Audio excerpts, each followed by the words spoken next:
Hola a todos, soy el doctor Santiago Pablo Ballini y les presento esta clase básica sobre microbiología de los alimentos en donde podrán ustedes mismos analizar el ABC de esta fascinante propuesta para que aquellos que realmente siguen con este tema o les interese puedan ahondar en la bibliografía que les proponemos. Muchísimas gracias y que disfruten la clase. En este módulo específicamente, la microbiología de los alimentos que va a abarcar a todo el componente bacteriano, vírico y parasitario unicelular que puede ser causal de producir una enfermedad transmitida por los alimentos. Como bien reza esta placa, ya Hipócrates decía que la medicina del cuerpo debe ser el alimento. Y en las manos de quien elabora el alimento, de quien produce ese alimento y en definitiva del consumidor, debe estar por medio de la higiene, que es fundamental para garantizar que ese alimento sea inocuo. Además, tenemos otros objetivos dentro del módulo 2, el cual lo pueden leer en esta placa, que además de brindar el concepto general de la microbiología como tienen en el escrito que oportunamente les fuera entregado, también vamos a conocer aquellos factores que se relacionan con el desarrollo de los microorganismos, brindaremos toda la información sobre los patógenos más importantes que pueden llegar a estar presentes en aquellos servicios de alimentación y cómo es imperiosa la necesidad que tenemos de poder frenar su desarrollo. Y para esto debemos conocer el ABC de la microbiología alimentaria para poder en definitiva disminuir, controlar y eliminar esos factores de riesgo. Además, tendremos en cuenta qué son los criterios microbiológicos, cuáles son los mecanismos para poder afrontar un riesgo potencial, cuáles son los microorganismos indicadores y cómo aplicar esos conocimientos generales en las enfermedades transmitidas por alimentos. Comenzando por el ABC de la bacteria, ustedes pueden ver en una bacteria tipo que son organismos unicelulares formados por una cápsula, una pared celular, una membrana celular. Y a su vez tienen un núcleo de ADN que le permite a esta bacteria, mediante su división celular básica, la reproducción. Además, pueden o no contar con cilias y flagelos, que hacen que ese microorganismo tenga movilidad. A su vez, los virus son mucho más pequeños. La bacteria la podemos ver con un microscopio óptico. El virus ya necesitamos de un microscopio electrónico para poder observarlo. Y pueden ser microorganismos que tienen una cápsula o envoltura y también pueden estar desnudos, pueden estar desprovistos de esa envoltura. A su vez, también están conformados por un núcleo de ácido nucleico ADN o ARN, dependiendo la patogenicidad del virus o sus características principales. Asimismo, tienen distintas formas, distintos tamaños y por supuesto distinta patogenicidad. Con respecto a la flora micótica total, constituida por los mohos u hongos y las levaduras, son microorganismos que pueden verse en forma natural, salvo las levaduras, y se constituyen en una flora saprófita, es decir, que crece a expensas de otro organismo, por lo general se dan en la tierra, y son totalmente ubicuitorios, quiere decir que independientemente de la temperatura, la humedad, el pH, como vamos a ver después, que limitan a los otros patógenos como las bacterias y los parásitos, los hongos pueden crecer prácticamente en cualquier ambiente y bajo cualquier circunstancia. Esto es bastante importante que lo tengan en cuenta porque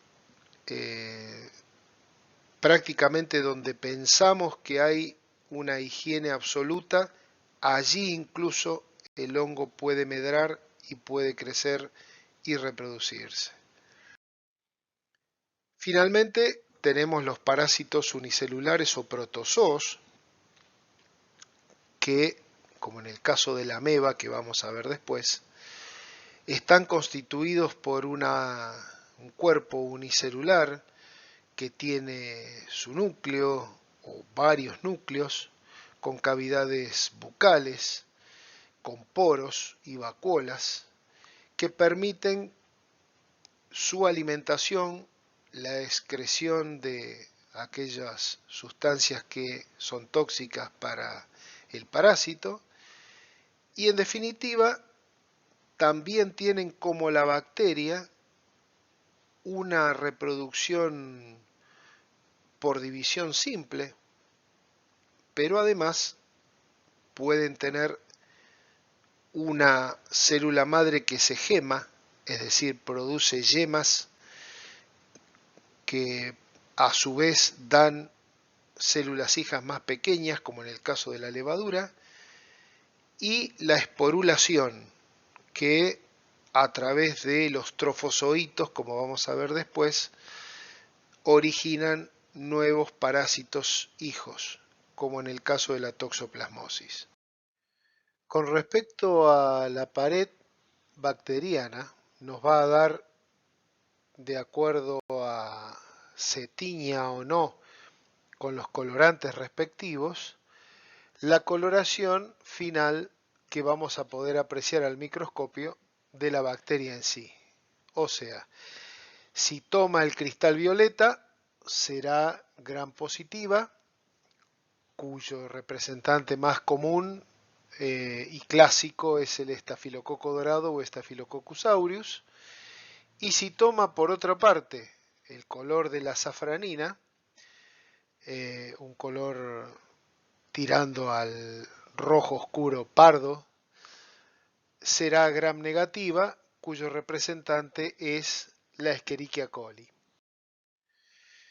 Aquí tenemos una curva clásica de crecimiento bacteriano en donde encontramos una primera fase, lag, y la segunda exponencial, que se encuentran rápidamente elevadas en cuanto al porcentaje bacteriano en crecimiento en un corto lapso de tiempo, donde la bacteria termina de aclimatarse al medio, los números de células se duplican tremendamente porque hay condiciones ideales de crecimiento y de nutrientes, luego hay una meseta o fase estacionaria en donde los nutrientes se empiezan a agotar y se empiezan a acumular desperdicios y demás que hacen que haya un balance entre el crecimiento bacteriano en sí y la muerte de dichas bacterias. Por último, ya en un lapso más amplio de tiempo, encontramos con que la colonia empieza a envejecer y deja de crecer. van sumándose elementos de desecho, bacterias muertas, etcétera, etcétera, aparte del agotamiento del medio, lo que hace que la colonia, como dije, se avejenta y si queremos seguir con la cepa viva, debemos replicarla en un medio de cultivo semejante.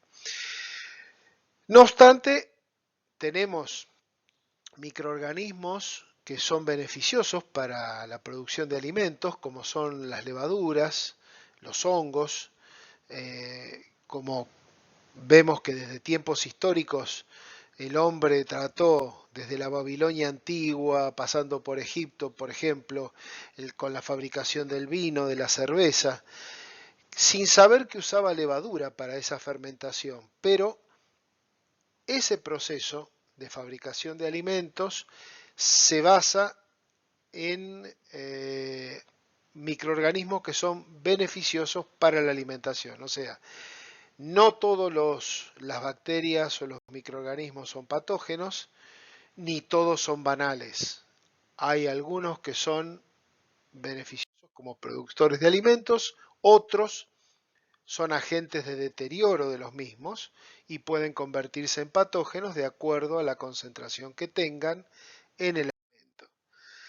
Por lo tanto, la posibilidad de la alteración microbiana que veíamos en la placa anterior, primero tenemos que tener un sustrato adecuado para el desarrollo microbiano. Segundo, la contaminación con la flora microbiana correspondiente.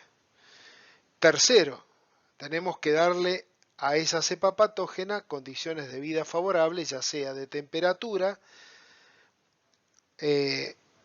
pH, atmósfera, nutrientes, actividad de agua, etc. Y por último, un tiempo de almacenamiento prolongado para que se reproduzca en cantidad suficiente para producir la patogenicidad.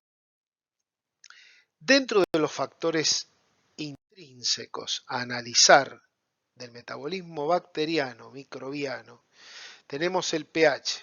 pH es la potencialidad de hidrógeno que nos hace justamente medir la alcalinidad o la acidez de un medio o de un alimento. Como ustedes pueden ver, partiendo del agua que tiene un pH neutro de 7, hacia lo ácido tenemos prácticamente todos los alimentos conocidos. Y hacia lo básico, lo único que podemos notar de diferencia en lo que es alimentos son los huevos, que están alrededor de un pH 8. Esto sirve para poder regular de alguna manera el crecimiento bacteriano, ya que en la próxima placa vemos que las bacterias se regulan con rangos de pH entre 3 a 4 hasta 9, siendo lo ideal obviamente un pH de 6 a 7, pero siempre tirando hacia lo ácido más que a lo básico. En cambio, como habíamos dicho, con respecto a la flora micótica total, mohos y levaduras van a estar pHs muy bajos de 1, 1.5 hasta 11. Quiere decir que la flora micótica total no está tan influenciada como el pH. Durante miles de años, el hombre ha venido aumentando la acidez de los alimentos para poder preservarlos. De manera natural, habíamos dicho, con la fermentación, o artificial, con el agregado de ácidos débiles. De esa forma, consigue inhibir la proliferación bacteriana. Por ejemplo, el yogur, la cerveza, los pepinitos en vinagre, etc. Con respecto a la actividad de agua, los microorganismos requieren presencia de agua de forma disponible para poder crecer y poder llevar a cabo su función metabólica. La actividad de agua mide ese nutriente o la disponibilidad de ese nutriente para que la bacteria se desarrolle o no.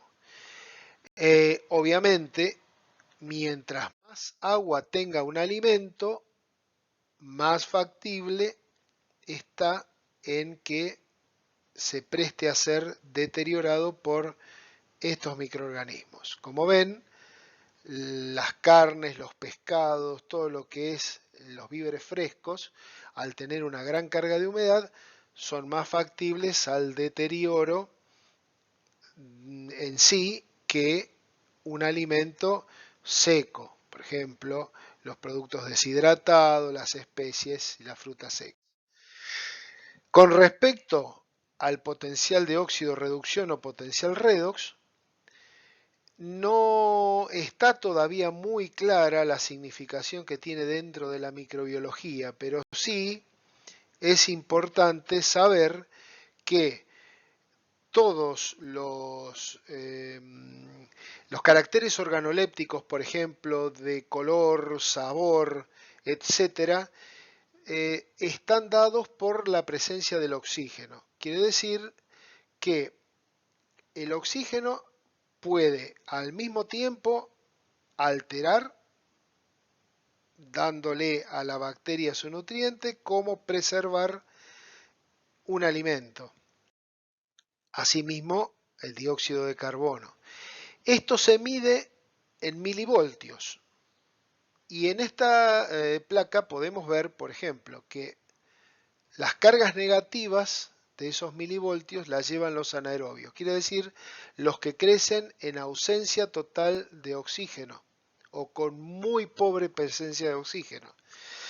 Como ven, todos los alimentos secos están con un nivel de oxígeno muy bajo o un potencial negativo. A medida que el alimento tiene más volumen de agua, obviamente tiene más volumen de oxígeno, da un potencial más positivo y favorece el crecimiento de los aerobios. En los factores extrínsecos a analizar, lo primero que vemos es la temperatura. Sabemos que a través de los siglos el hombre empíricamente explotaba temperaturas extremas para conservación de sus alimentos. Veía que si los enfriaba, retrasaba la alteración de los mismos. Si los congelaba, prácticamente les daba una duración indeterminada. El calentamiento eliminaba los agentes de alteración microbianos. Y más acá en el tiempo, consiguió, mediante el uso de las conservas enlatadas, tener prácticamente inalterable un producto alimenticio. Cualquier temperatura por encima de esta máxima que vemos nosotros, obviamente que elimina a cualquier microorganismo, sea patógeno o no. Por eso la importancia de cocinar a las temperaturas adecuadas y por el tiempo adecuado el alimento, ya que tenemos una zona peligrosa que alrededor de los 37 grados, en donde cualquier microorganismo puede crecer, sea o no patógeno. A su vez, cuando descendemos la temperatura, algunos organismos mueren y otros no. Es decir, producen lo que conocemos como una forma de esporulación que hace que cuando se vuelvan a dar las condiciones, sobre todo de la temperatura óptima, vuelvan a crecer y vuelvan a ser patógenos. En esta placa observamos lo que estábamos diciendo ya con nombre y apellido, los grupos de microorganismos que crecen a distintas temperaturas. Tenemos los psicrófilos, que se expresan alrededor de los 4 o 5 grados, los mesófilos, como el Escherichia coli, que consiguen crecer hasta los 39-40, los termófilos, que crecen a una media de 60, los hipertermófilos, casi 90 grados, y una clase especial de hipertermófilos que pueden crecer hasta 110 grados, pero prácticamente no tenemos conocimiento de patogenicidad después de los 100 grados centígrados. Acá en esta tabla podrán apreciar los valores promedios en donde tenemos la columna central de grados centígrados óptimos, en donde crecen cada uno de ellos, y las mínimas y las máximas para cada grupo. Avanzando en el metabolismo microbiano, podemos encontrarnos con ciertas cuestiones que hacen que, por ejemplo, ayuden a mantener un alimento, como es el caso de las sales de curado. En principio, el nitrato sódico era el responsable de la aparición del pigmento rosa de la carne. Y más tarde se comprobó que era el nitrito y no el nitrato lo que daba esa coloración. Obviamente lo que se trata de hacer en este sentido es utilizar la sal para eliminar el agua. Quiere decir que si nosotros producimos un alimento seco, tratamos de sustraerle ese nutriente básico a la bacteria o al microorganismo y por lo tanto no desarrolla. El ejemplo más claro es el jamón crudo. Con respecto a las radiaciones ionizantes, bueno, también es un elemento válido para prevenir la proliferación bacteriana, pero tenemos que es inadecuada para ciertos alimentos, sobre todo los que son ricos en grasas, porque provoca mucha rancidez y sobre todo tiene una acción catalítica en la oxidación de los lípidos. Por esto es muy importante restringir en los lácteos y sobre todo utilizamos la radiación ultravioleta para cámaras de refrigeración de carnes rojas y carnes blancas. Y tratamos de evitarlo en verduras, por ejemplo, verduras y frutas, ya que decolora las hojas y las pulpas. Con respecto a los ácidos orgánicos, se encuentran muy presentes en la naturaleza, prácticamente digamos que la naturaleza se defiende del problema de las bacterias, sobre todo en las frutas con el ácido cítrico, el ácido benzoico en arándanos y el ácido sórbico en las ciruelas. Es decir, nosotros tenemos que, habíamos dicho, la mayoría de los alimentos son ácidos, pero además nosotros podemos incorporar a una mezcla estos ácidos orgánicos a fin de evitar proliferación bacteriana, pero hay alimentos que ya naturalmente los traen. Referido a los antibióticos, vimos que durante cierto tiempo se inhibían las bacterias que alteraban los alimentos mediante la adición de antibióticos. Obviamente, el uso indiscriminado, sobre todo en ganado vacuno y ganado bovino, hacía que estos antibióticos pasaran a los subproductos, por ejemplo los lácteos, y con niveles que eran inaceptables. Por lo tanto, se trató de regular lo que es la presencia del antibiótico, sobre todo en los alimentos, en los piensos, por lo que prácticamente, como todo, cuando se usa por primera vez es algo empírico y luego va tratando digamos, la norma internacional de adecuarse a esto y fijar límites para saber hasta dónde llega la parte beneficiosa y a dónde llega la parte psicológica. Prácticamente lo que se usa en antibióticos en los quesos, sobre todo, es la natamicina para tratar de impedir que las bacterias crezcan, ya sea en la corteza o pasen a la pasta del queso. Por lo tanto, se sumergen o se rocían con aspersiones de natamicina hasta 500 partes por millón. Con respecto a las atmósferas gaseosas o atmósfera controlada, digamos, sabíamos de que el oxígeno es responsable de un crecimiento bacteriano mayor a lo normal.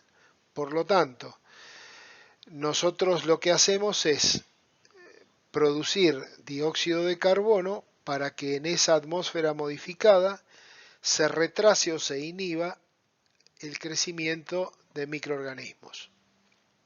Es lo que hacemos, por ejemplo, en cervezas, en refrescos, en aguas minerales o aguas carbonatadas llamadas sodas, y vemos que las bacterias gram negativas y los mohos son sensibles al dióxido de carbono, mientras que los lactobacilos y algunas levaduras, sobre todo gram positivos, son resistentes al dióxido de carbono. Ahora vamos a ver qué entendemos por alimentos alterados, deteriorados y contaminados. El alterado es el alimento aquel que ha sufrido una modificación o deterioro en sus características organolépticas o en su valor nutricional por diversas causas de índole física, química, biológica, etc. Las causas naturales de la alteración del alimento. Bueno, tenemos todo lo que sea insectos, plagas, enzimas propias de los alimentos, reacciones químicas como el pardeamiento enzimático, la hidrólisis, la acción de agentes físicos y la acción de bacterias y hongos. Teniendo claro ya los conceptos que hemos visto de metabolismo microbiano y de lo que significan los alimentos alterados, empezamos con las carnes, en donde observamos que son medios ideales para el crecimiento de los microorganismos, especialmente las bacterias, y salvo que tengamos un control eficaz de estas alteraciones, esperamos que haya un rápido desarrollo de las bacterias en sí. Por lo tanto, hay una serie de medidas que debemos hacer para evitar este tipo de contaminación y obviamente que podemos esperar que la mayor incidencia, por ejemplo, sea en la carne molida. Como vimos, estar expuesta a un ambiente rico en oxígeno nos va a aportar un mayor crecimiento de bacterias aerobias y sobre todo tenemos en cuenta que a mayor cantidad de tiempo que pase se va a sumar a esa contaminación bacteriana la degradación de las grasas y demás de la propia carne.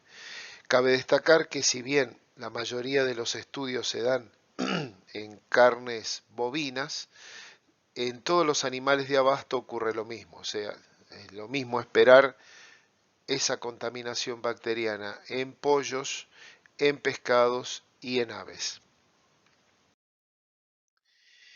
De lo expuesto, tenemos que definir como que el enfriamiento es imprescindible junto con la higiene personal y del medio donde estamos desarrollando las operaciones con la carne cruda, serán las limitantes que vamos a poner para a evitar justamente el número de bacterias. Las temperaturas, obviamente que deberán ser lo más bajas posibles también.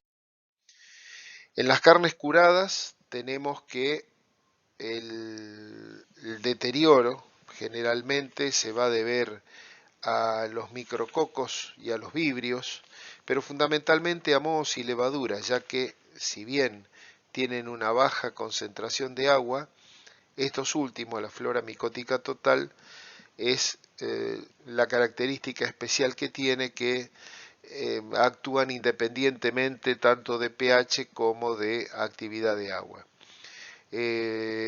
Obviamente que la degradación de la materia grasa que tenga la carne curada en mayor o en menor grado va a afectar también por su olor y su sabor a el producto en general, sobre todo rancidez oxidativa y un color amarillo de la materia grasa. En aves y peces, como dijimos anteriormente, con respecto a la carne roja, las características son las mismas. Vemos que sobre todo hay una recontaminación en las aves a través del pelado, del escaldado y además cuando llegan a la casa, ese lavado de la canal del pollo hace que directamente haya una recontaminación que si no la controlamos adecuadamente podemos llegar a tener algún tipo de problema. Y en los peces, bueno, todo lo que significa la limpieza del pescado en sí, no olvidemos que retirar todo el interior del aparato digestivo hace que de haber alguna rotura del intestino, toda la pieza se contamine y si no ejercemos una buena higiene, tendremos un problema digestivo seguramente. En los pescados secos, lo mismo que en las carnes curadas, actúan los hongos y obviamente es mucho más fácil darse cuenta cuando un pescado o marisco se encuentra en mal estado por el olor amoníaco fuerte que despide. Con respecto a las leches y derivados, los productos lácteos, incluso cuando se obtiene de un animal la leche cruda, bajo condiciones de asepsia, siempre va a estar cargada de microorganismos, porque obviamente que están presentes en los conductos galactoróforos de la ubre de la vaca. Entonces el número varía, obviamente, de acuerdo al estado de salud del animal, pero no olvidemos que es un medio de crecimiento más que ideal para las bacterias. Por lo tanto, la leche cruda debe de enfriarse tan rápidamente como sea posible y una vez hecho esto, debe hervirse sin premura y por más que uno tenga leche larga vida en la heladera guardada y demás, una vez abierta eso se empieza a contaminar y tenemos que tratar de que el consumo sea rápido y si no, como les digo, eh, ponerlo bajo calor, que por lo menos es un reaseguro de no tener problemas. Las alteraciones obviamente se van a dar sobre todo por las bacterias lácticas y además los hongos específicos que así como tenemos hongos que son, como habíamos visto en placas anteriores, beneficiosos para producir quesos, por ejemplo, o yogur, también son problemáticos para la contaminación de la leche. En huevos y derivados, lo mismo, uno presume que en un animal sano el huevo de por sí es estéril, pero la cáscara es muy porosa, motivo por el cual si el animal está con alguna enfermedad tipo salmonelosis, por ejemplo, esa salmonela puede pasar al huevo. Y lo mismo si hay alguna infección micótica en la cloaca del animal, esas esporas de hongos o levaduras pueden pasar a través de la cáscara, y cuando cascamos el huevo nos encontramos, por ejemplo, que la cáscara por dentro está negra.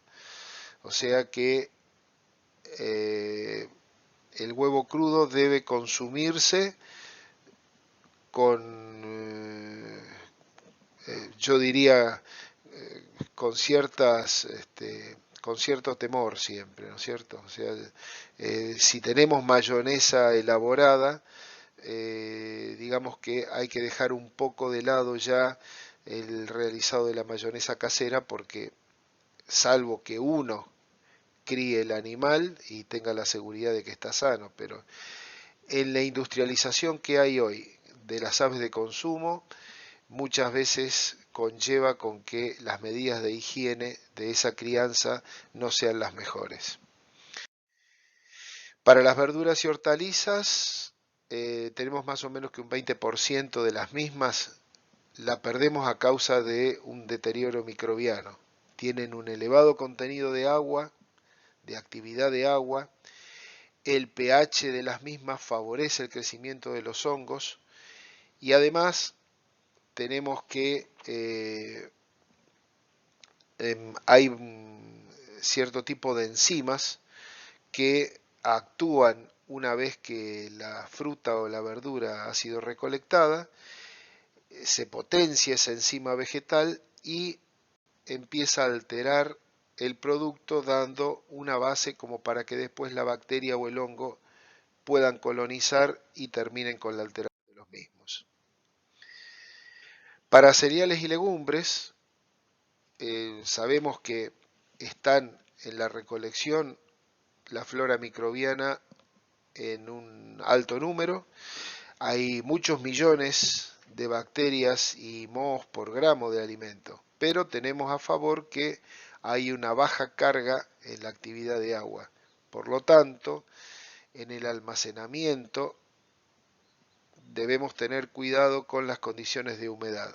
Esto es para cuando uno consume o compra granos o cereales a granel, digamos. No va para la parte doméstica, en donde uno puede comprar o el alimento enlatado o paquetes de a lo mejor medio kilo o un kilo, que tiene una consumición rápida. Pero sabemos que cuanto mayor humedad pueda recibir ese grano, va a dar la base como para que haya una alteración, sobre todo por flora micótica total.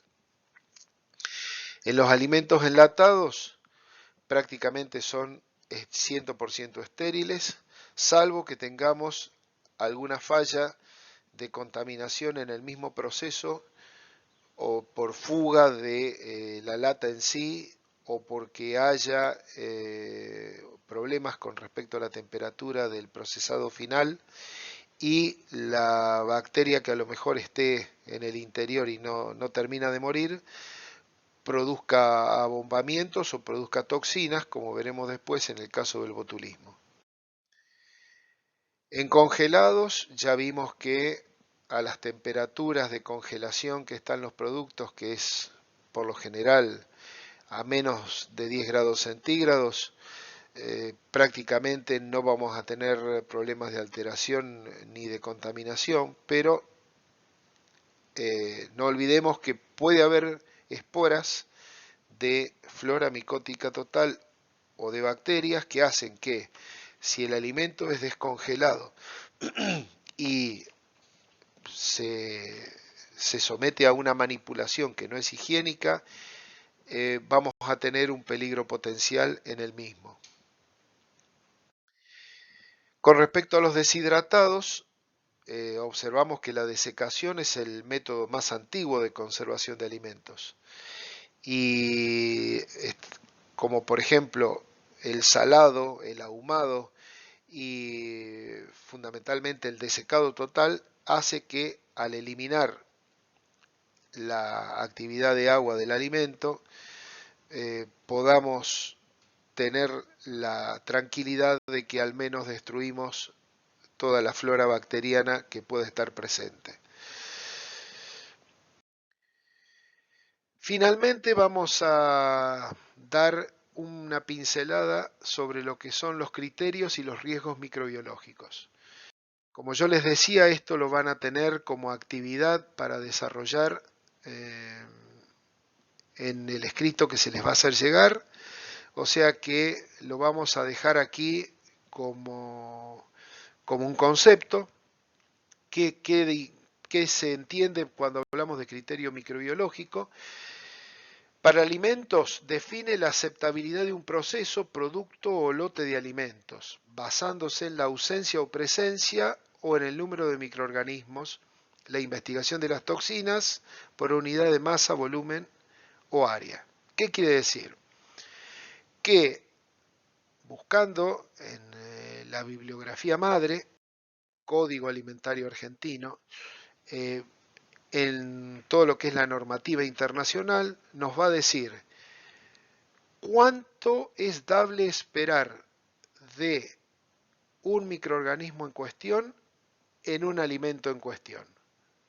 Por ejemplo, si nosotros tenemos carne molida o carne cruda de bovino, nos va a fijar cuánto debemos esperar de Escherichia coli, cuánto debemos esperar de Salmonella, cuánto debemos esperar de hongos y levaduras por gramo de producto, cómo obtener las muestras, cuántas muestras tomar y la metodología a aplicar para investigar ese patógeno.